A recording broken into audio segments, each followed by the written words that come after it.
Hi guys, welcome back to my channel. So ఈరోజు వచ్చేసిన video ఏంటంటే 150 డేస్లో 1 lakh ఎలా ఎర్న్ చేయాలో చూద్దాం. దానికోసం మనం స్పెషల్గా ఏమీ మన పెయిడ్ ప్రమోషన్ ఏం చేయట్లేదు. సో నేను చెప్పబోయే విషయం, చాలామంది డైలీ ఇన్కమ్ ఉంటుంది కదా, ర్యాపిడో, స్విగ్గీ, జొమాటో ఇలా ఎర్న్ చేసుకున్న వాళ్ళకి, డైలీ ఇన్కమ్ సోర్స్ ఉన్న వాళ్ళకి మనీ ఎలా సేవ్ చేయాలో తెలియదు. సో మనకి ఏదో ఖర్చు అవుతూ ఉంటుంది అనమాట. అలాంటి ఖర్చులన్నీ మనం దాటుకుంటూ, లైక్ హాస్టల్లో ఉన్న వాళ్ళకి హాస్టల్ ఫీజులు, నాకైతే ఇప్పుడు ఫ్యామిలీ ఉంది, పాప స్కూల్ ఫీజులు, ఇలాంటివి చాలా ఉంటాయి కదా. ఇవన్నీ తీసుకుంటూ నా క్యాబ్ మీద నేను 1 lakh ఎర్న్ అయితే చేయబోతున్నాను 150 డేస్లో.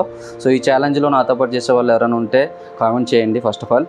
అండ్ ఎలా సేవ్ చేసుకోవాలి, ఫోన్పేలో దాచుకుంటే మన దగ్గర అయితే ఏదో ఖర్చు అవుతుంది. ఎవరొకరు 200 బ్రో, 100 బ్రో అని చెప్పి మనకి ఎవరొకరు ఫ్రెండ్స్ ఫోన్ చేస్తుంటారు, అయిపోతుంటాయి. లేదా మనకి ఏదో అన్నెసెసరీ ఖర్చులు అవుతుంటాయి. సో దానికోసం నేనేం చేశానంటే, జస్ట్ ఇది మీషోలో ఆర్డర్ పెట్టుకున్నాను. ఇది ఎటువంటి పెయిడ్ ప్రమోషన్ వీడియో కాదు, జస్ట్ ఇది 200 రూపీస్ నేను పర్చేజ్ చేశాను మీషోలో. అండ్ ఇది వచ్చేసి మనకి 150 డేస్ ఉంటుంది.